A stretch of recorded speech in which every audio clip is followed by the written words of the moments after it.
The untold story of the Jebusites, the ancient inhabitants of Jerusalem before Israel. Imagine a city so strategically located and fortified that its inhabitants believed it to be impenetrable.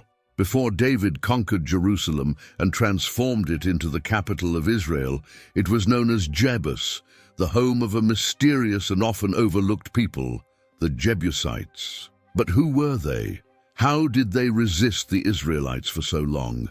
And why did God choose this very city to become the spiritual heart of his covenant with Israel? Today, you will uncover the fascinating story of a people who played a crucial role in the divine plan, even without realizing it.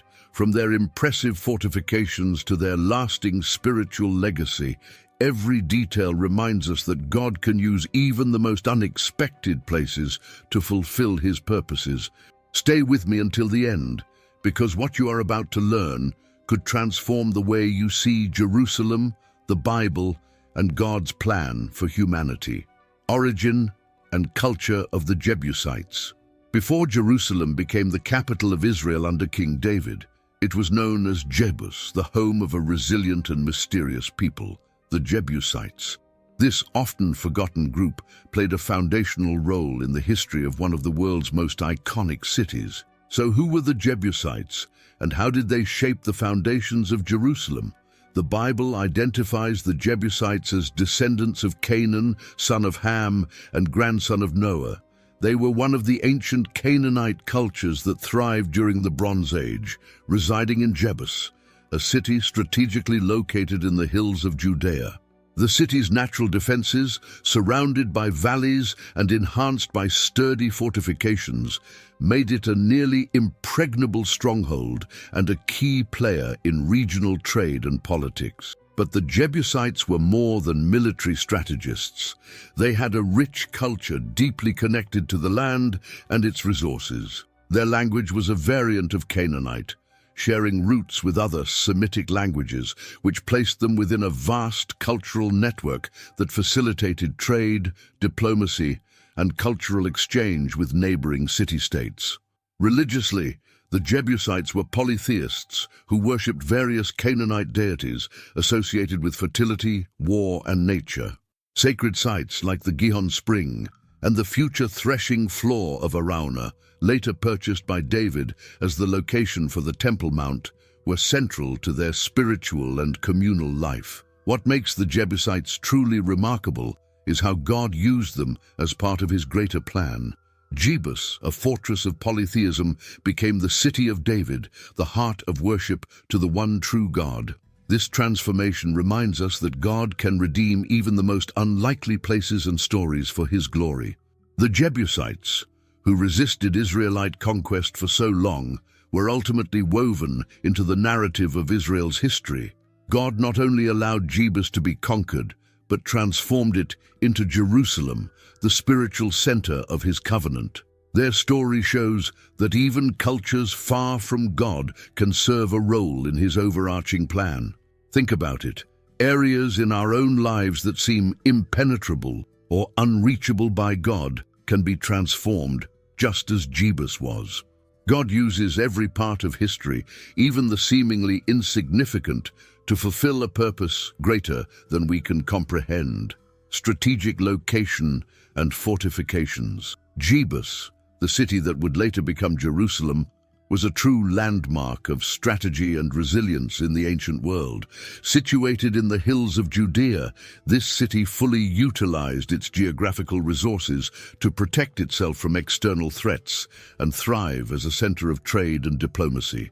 The location of Jebus was so advantageous that for centuries it resisted Israelite conquest efforts, proving to be one of the most formidable strongholds in Canaan. The hills on which Jebus was built provided a panoramic view of the surrounding area, allowing the Jebusites to detect enemy movements with ease. In addition, the city was surrounded by deep valleys, such as the Kidron and Hinnom, which acted as natural barriers against attacks. These valleys not only made troop access difficult, but also created logistical challenges that discouraged invaders. Jebus was not merely a city, it was a fortress seamlessly integrated into its landscape. Beyond its location, the Jebusites demonstrated an impressive mastery of engineering and military architecture.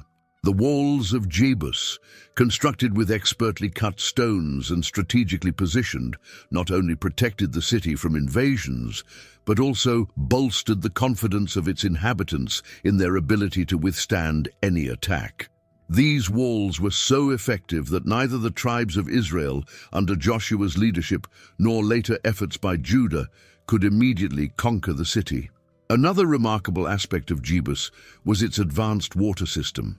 The Gihon Spring, located outside the city walls, served as the primary water source for the city.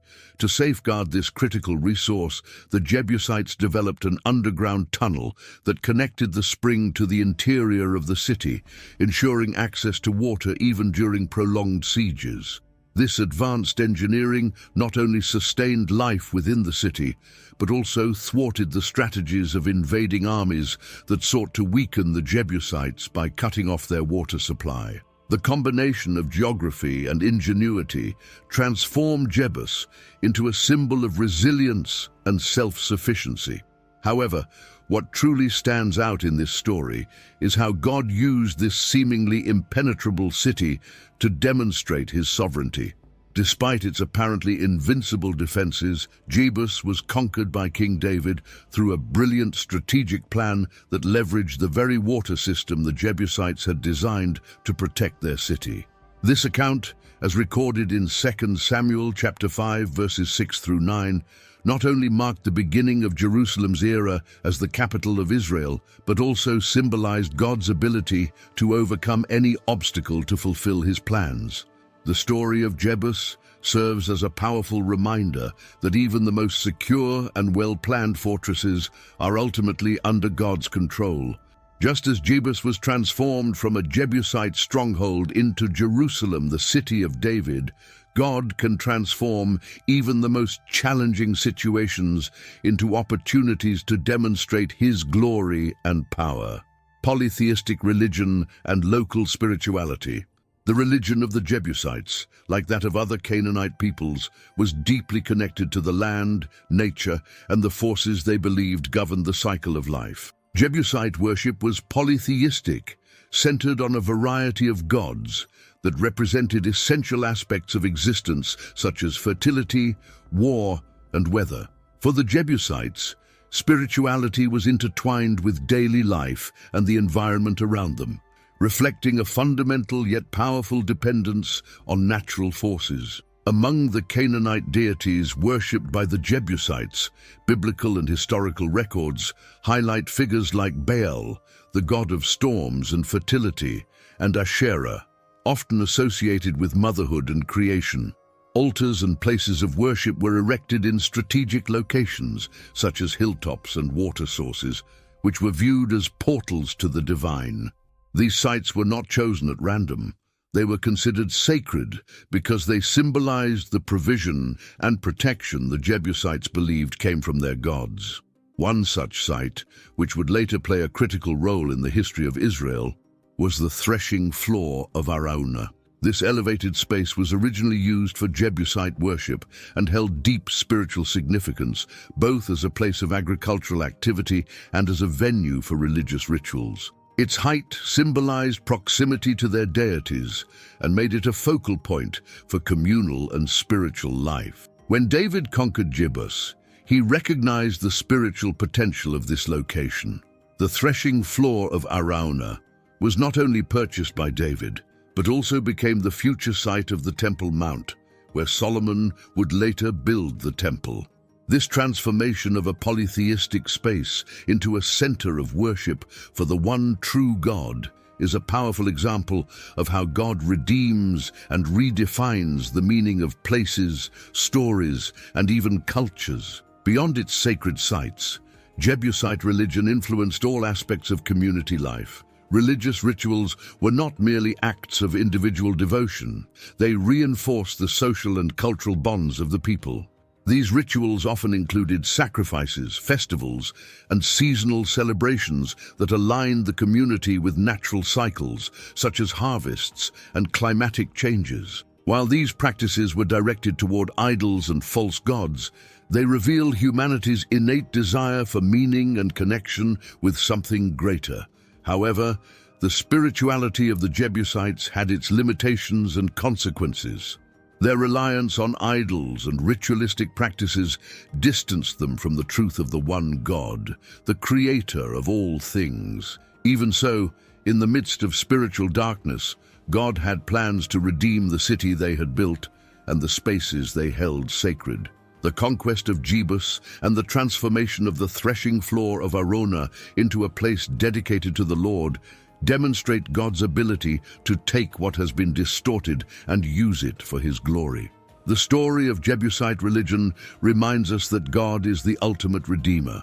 Places once used for idolatry were transformed into symbols of His covenant with the people of Israel. The threshing floor of Araunah, originally a site of pagan worship, became the location of the temple in Jerusalem, where generations gathered to seek the presence of God. This act of redemption is not just a historical event. It reflects what God does in our lives. He has the power to transform areas that have been lost or broken into spaces of worship and purpose. Local leadership and system of governance. The leadership of the Jebusites played a critical role in maintaining their autonomy and influence in the regional politics of Canaan. Governed by local kings such as Adonizedek, the Jebusites employed both diplomatic and military strategies to protect their city, Jebus, which held immense strategic and economic significance. Adonizedek, whose name means Lord of Justice or My Lord is Just, is one of the most notable kings mentioned in the Bible. During the Israelite invasion led by Joshua, he formed a coalition with other Canaanite kings, including the rulers of Hebron, Lachish, Eglon, and Jarmuth. This alliance aimed to halt the advancing Israelites and punish the Gibeonites for aligning themselves with Joshua. Jebus, with its strategic location and formidable fortifications, played a central role in this coalition. The famous Battle of Gibeon, a direct result of this alliance, became a defining event. Despite the military strength and organization of the coalition, the Canaanite kings were decisively defeated by the Israelite forces under Joshua's leadership. This battle significantly weakened the organized resistance in Canaan, but did not lead to the fall of Jebus. The city remained under Jebusite control, protected by its natural defenses and resilient leadership. Adonizedek's ability to rally regional leaders against the Israelites highlights his diplomatic acumen and underscores the strategic importance of Jebus in the politics of the time.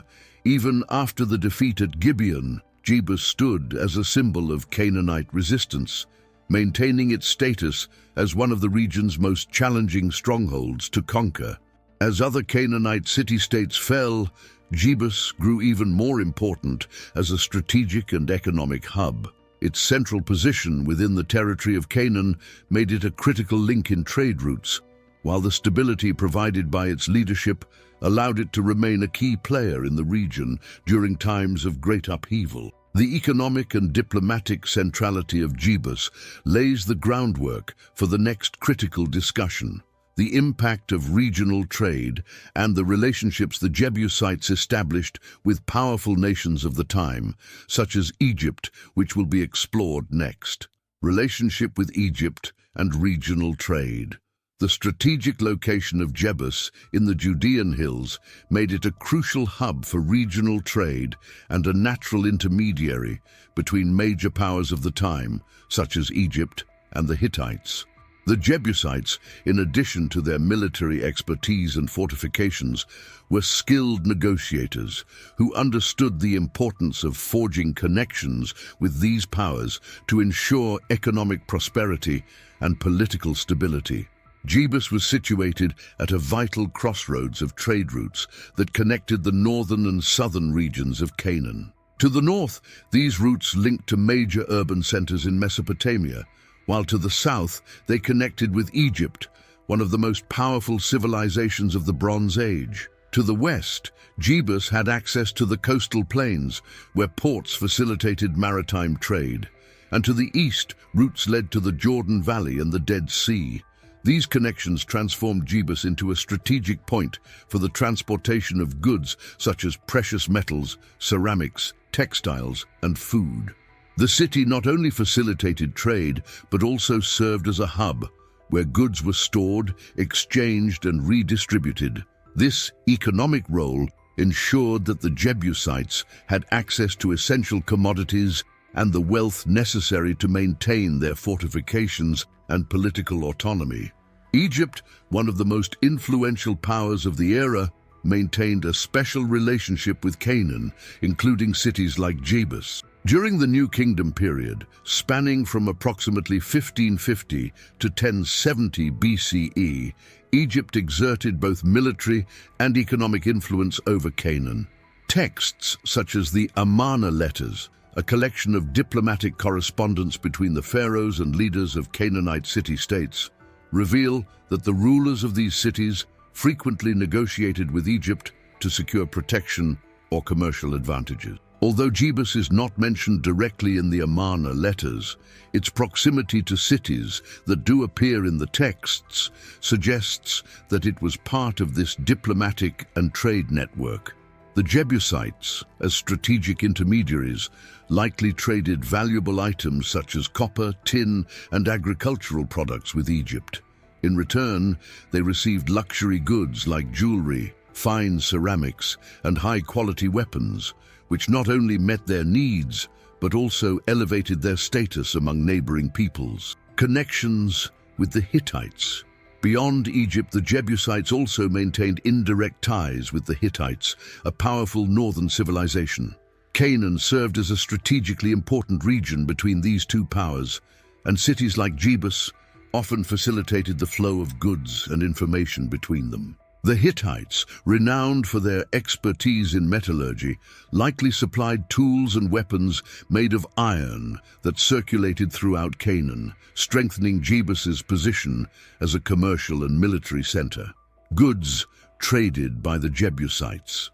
The Jebusites participated in a vibrant trade network, dealing in a wide array of goods, ranging from essential to luxurious items. Examples include precious and semi-precious metals. Copper and tin were critical for producing bronze, while gold and silver were used for ornaments and high-value transactions. Ceramics, Canaanite pottery, particularly high-quality jars and pots, was exported to other regions, while fine ceramics from Egypt and the Hittites were imported to Jebus. Agricultural products, wheat, barley, olive oil, and wine were staples of the region, and highly sought after in Egypt and other parts of the Near East. Weapons and tools, items made of iron and bronze, whether for military or agricultural use, were widely traded across the networks.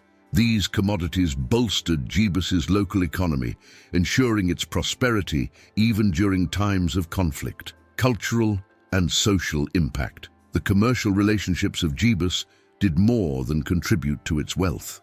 The constant interaction with merchants and envoys from other regions exposed the Jebusites to new ideas, technologies, and cultural practices, enriching their society. This cultural exchange is evident in the architectural, artistic, and linguistic influences that shaped Jebus over time. Additionally, the prosperity brought by trade allowed the Jebusites to sustain a high level of political and military organization, ensuring the city's stability even in the face of external pressures, such as the Israelite invasion. The connections between Jebus and major powers like Egypt and the Hittites demonstrate that the city was far more than an isolated fortress. It was a critical link in a vast network of commerce and diplomacy that spanned the region. This economic success also helped fund the advanced engineering systems that made Jebus such a resilient city. Jebus's role as a commercial and diplomatic hub underscores its importance in the ancient world and sets the stage for its eventual transformation into Jerusalem. Military resistance and conflicts with the Israelites. The city of Jebus, protected by its robust walls and strategic location in the Judean hills, became a symbol of resistance against the Israelite conquest. Despite God's promises to the people of Israel regarding the land of Canaan, capturing Jebus proved to be a prolonged challenge that required generations of persistence. The Jebusites, led by local kings and fortified by their advanced defenses, bravely resisted Israelite efforts, making Jebus one of the last Canaanite strongholds to fall. The biblical narrative in the book of Joshua describes the initial campaigns of the Israelites to conquer Canaan. Under Joshua's leadership, the Israelite army faced resistance from several Canaanite city-states, including Jebus. Although Joshua achieved significant victories, such as in the Battle of Gibeon, the walls of Jebus remained intact.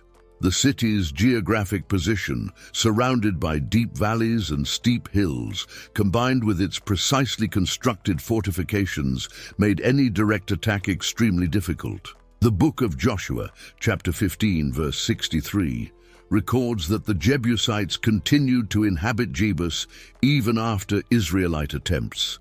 The children of Judah could not drive out the Jebusites who dwelt in Jerusalem, so the Jebusites dwell with the children of Judah in Jerusalem to this day. This verse highlights the resilience of the Jebusites and their ability to maintain control of their city despite facing a determined adversary supported by divine promises. Persistence during the period of the Judges. After Joshua's death, the task of conquering Canaan fell to the Israelite tribes, now scattered across the territory. During the period of the Judges, Jebus remained a Jebusite enclave, functioning as an independent city within the territory of Judah and Benjamin. This forced coexistence created ongoing tensions, as Jebus was seen as both a military and cultural threat to the neighboring Israelite tribes. The Jebusites, for their part, reinforced their defenses and maintained a policy of resistance, leveraging their geographic advantage and economic self-sufficiency to withstand Israelite pressure.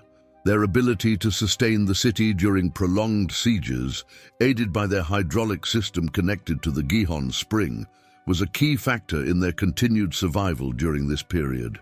For the Israelites, the presence of the Jebusites in Jebus was a constant reminder that the complete conquest of Canaan had not yet been achieved. Jebus represented a significant obstacle, both militarily and spiritually, as its continued existence challenged the fulfillment of the divine promise of total dominion over the Promised Land. Conversely, for the Jebusites, their resistance against the Israelites was a testament to their strength and determination, solidifying their identity as an independent and resilient people.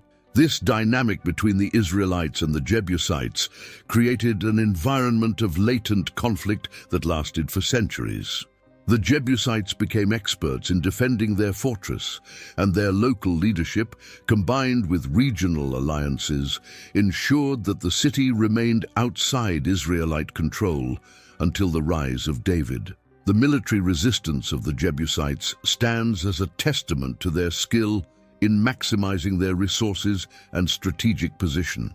However, even the most impenetrable walls eventually fall to superior strategies and the persistence of a determined enemy. The conquest of Jebus by David, explored in the next chapter, marked the end of this resistance and the transformation of Jebus into Jerusalem, the capital of the Kingdom of Israel. The conquest of Jebus by David. The conquest of Jebus by David stands as one of the most significant moments in biblical history, transforming a nearly impenetrable Canaanite city into the capital of the Kingdom of Israel, Jerusalem. This event was not merely a military victory, but also a political and spiritual milestone that solidified David's reign and set the stage for the establishment of God's temple. David's brilliant strategy, coupled with his divine vision for Jerusalem, changed the city's destiny forever. After years of Jebusite resistance against the tribes of Israel, Jebus remained a Canaanite stronghold in the heart of Israelite territory. During the period of the Judges and the reign of Saul, the city continued to be governed by the Jebusites, symbolizing an insurmountable barrier to the Israelites. Its strategic location, combined with advanced fortifications and the Gihon Spring, made direct assaults and prolonged sieges difficult. With the unification of the tribes under David following Saul's death, the opportunity arose to capture Jebus and transform it into the political and spiritual capital of Israel. David, recognizing the central position of Jebus between the tribes of Judah and Benjamin, saw the city as the ideal location to unify his kingdom. Additionally, Jebus's neutrality, as it was not yet under Israelite control, made it a perfect choice to avoid tribal rivalries. The challenge of conquering Jebus. According to the biblical account in 2 Samuel chapter 5, verses 6 through 9, and 1 Chronicles chapter 11, verses 4 through 6, the Jebusites were confident that their city was impenetrable. They mocked David, claiming that even the blind and lame could defend Jebus against him. This taunt was not just an insult, but a reflection of their confidence in their natural and man-made defenses. David, however, was not deterred by their words. He devised a strategy that exploited a unique vulnerability of the city, the water system connected to the Gihon Spring. This system, essential for supplying the city during sieges, also became a potential point of entry for determined and skilled invaders. David's strategy. David offered a reward to the man who would lead an attack through the water system, promising him command of the army. Joab, son of Zeruiah, accepted the challenge and led a small group of soldiers through a subterranean tunnel that connected the external spring to the city. This tunnel, known today as Warren's Shaft, is an archaeological structure that demonstrates the technological advancements of the Jebusites. Ironically, it also became the vulnerability that David exploited. With the element of surprise on their side, Joab and his men gained access to the city, paving the way for the Israelite army to take control. The capture of Jebus was not only a military feat, but also a testament to David's ingenuity and determination as a leader. The transformation of Jebus into Jerusalem. After the conquest, David renamed Jebus the City of David and established his residence there. He began fortifying the city, constructing additional walls, and expanding its infrastructure. More importantly, David made Jerusalem the political and spiritual center of Israel, uniting the tribes under his leadership and solidifying his kingdom. Jerusalem was chosen not only for its strategic location, but also for its spiritual significance. David brought the Ark of the Covenant to Jerusalem, marking the city as the place where God's presence dwelled among his people. This act was a precursor to the construction of Solomon's Temple, which would later be built on Mount Moriah, another site of profound spiritual and historical importance.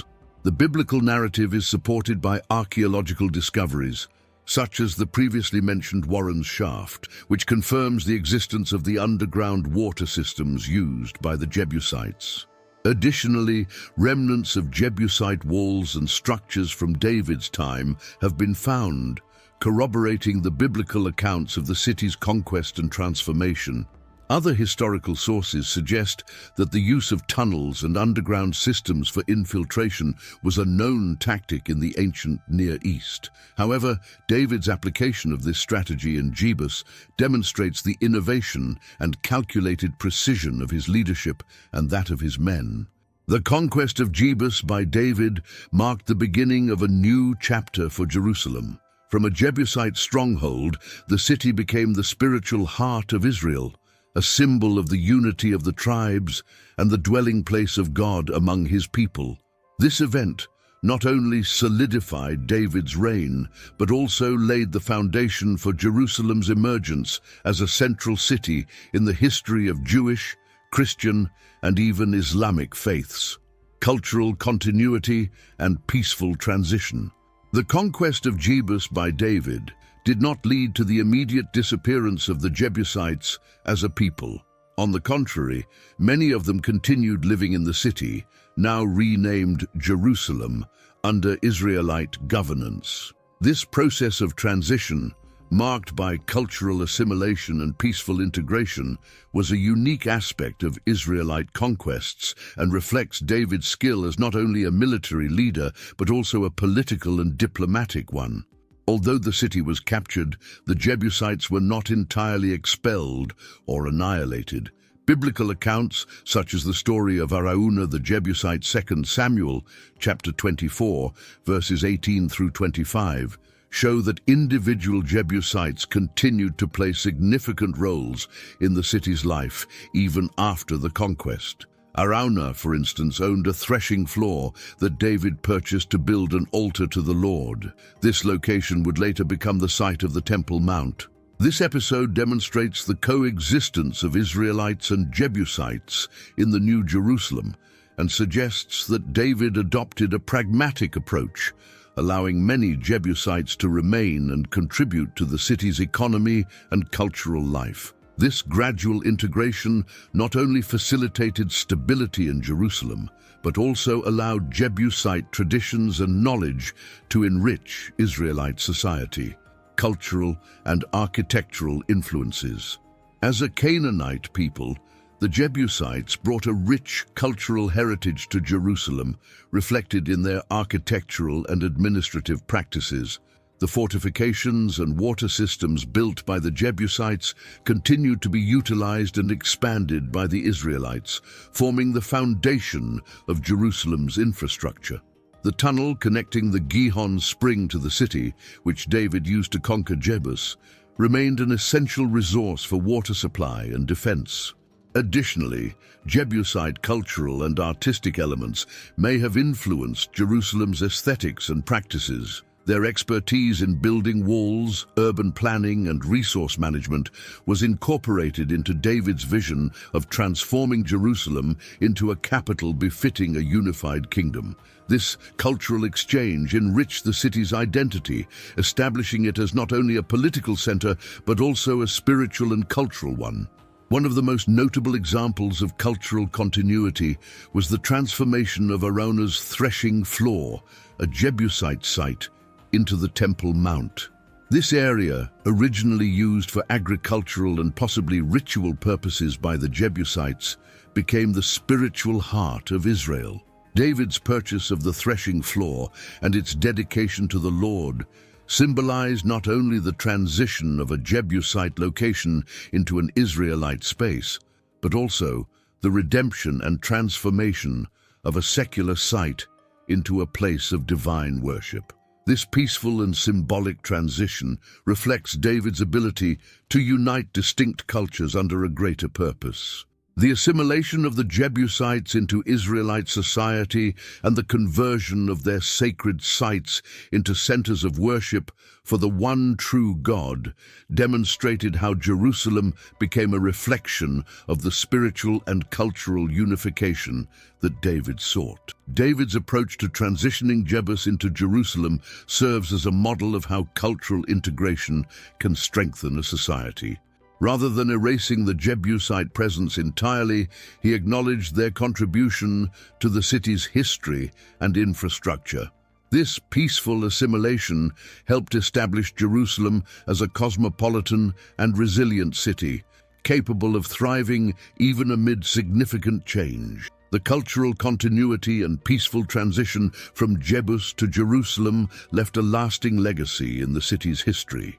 Jerusalem became not only the political capital of Israel, but also the spiritual center of the nation, reflecting the unification of diverse peoples and traditions under David's rule. This fusion of cultures contributed to the unique identity of Jerusalem, which would remain a symbol of unity and divine purpose for generations. Connection with the Temple Mount and Melchizedek. The Temple Mount, located in Jerusalem, is one of the most sacred places in the spiritual history of humanity. However, its story does not begin with David or Solomon, but dates back to the time of the Jebusites and the mysterious figure of Melchizedek, a king-priest mentioned in both the Old and New Testaments.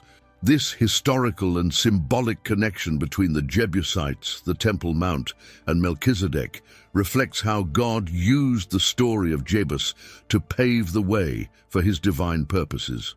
Before it became the spiritual heart of Israel, the Temple Mount was part of the Jebusite city of Jebus. Like other Canaanite peoples, the Jebusites used elevated locations for religious purposes. Mount Moriah, later identified as the Temple Mount, was likely a significant site for worship and spiritual activities in Jebusite culture. Its elevated location, seen as a symbolic proximity to the divine, made it a central point in the spirituality of the region's inhabitants. The transformation of this site, from a center of polytheistic practices to the primary place of worship for the one true God, was a hallmark of David's conquest of Jebus. The Bible recounts that David purchased Araunah's threshing floor, a site belonging to a Jebusite, to build an altar to the Lord, 2 Samuel chapter 24, verses 18 through 25. Later, this same location would become the site of Solomon's temple, solidifying the Temple Mount as the epicenter of Israelite spirituality. The figure of Melchizedek. To fully understand the connection between the Jebusites, the Temple Mount, and Jerusalem's spiritual narrative, it is essential to examine the figure of Melchizedek.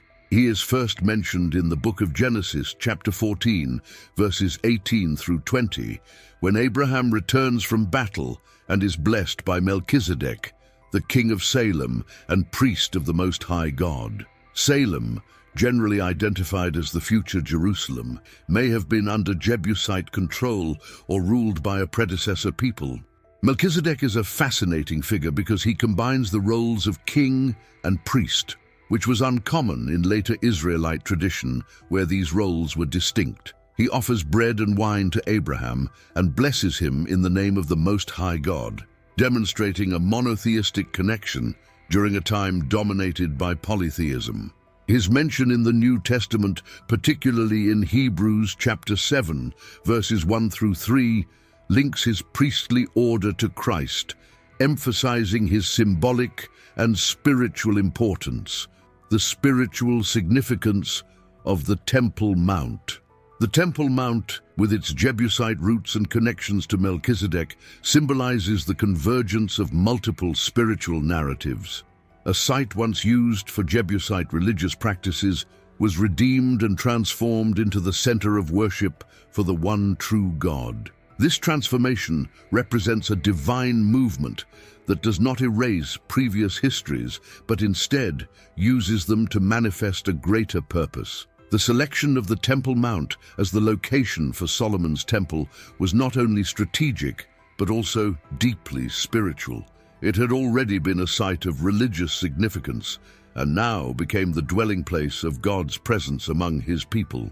This development highlights how God redeems spaces, cultures, and narratives throughout history to fulfill his eternal plan.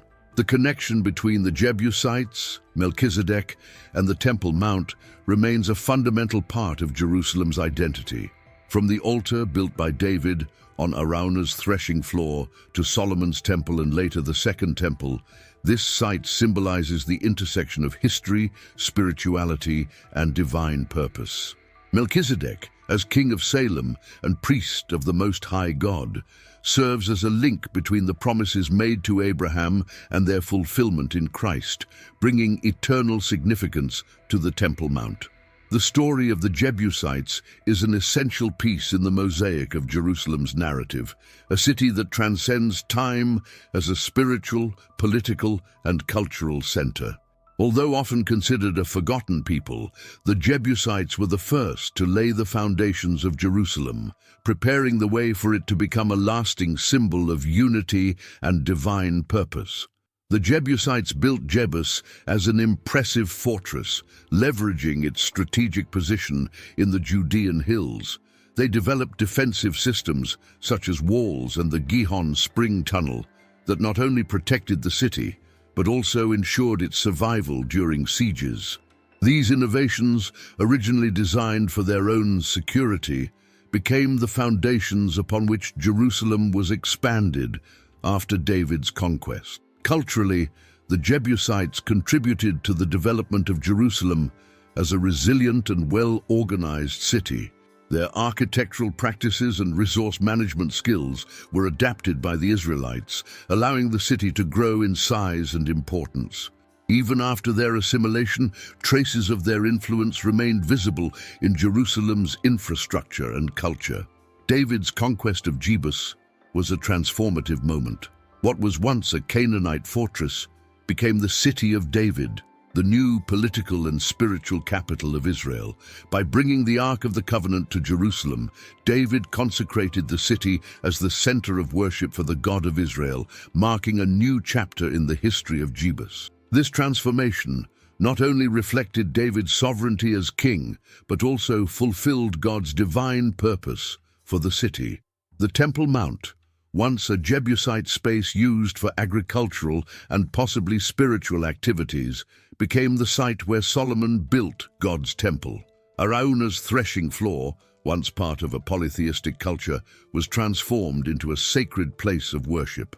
This act symbolizes how God can repurpose places and histories into instruments for his greater purpose. Jerusalem, a symbol of unity and divine purpose. The story of the Jebusites and their relationship with Jerusalem illustrates how different cultures, even in conflict, can converge to build something greater. The Jebusites laid the physical and cultural foundations, while David and his successors established the city's spiritual and political role. Jerusalem became not just the capital of Israel, but an eternal symbol of connection between God and humanity. Over centuries, Jerusalem has maintained its relevance, serving as the focal point of biblical, Christian, and Islamic narratives. The influence of the Jebusites, though often overlooked, remains an integral component of this trajectory, demonstrating that even the lesser-known chapters of history can have a profound and lasting impact. The Jebusites were not just the initial inhabitants of Jerusalem, they were the architects of a city destined to be the spiritual heart of the world. Their resilience, innovations, and eventual assimilation show how peoples and cultures contribute to a larger story, often beyond their own understanding. Jerusalem, which began as Jebus, has become a testament to God's ability to transform places and histories for an eternal purpose. The city and its story remind us that over time, even the smallest contributions can become part of something far greater, echoing across generations and shaping the future.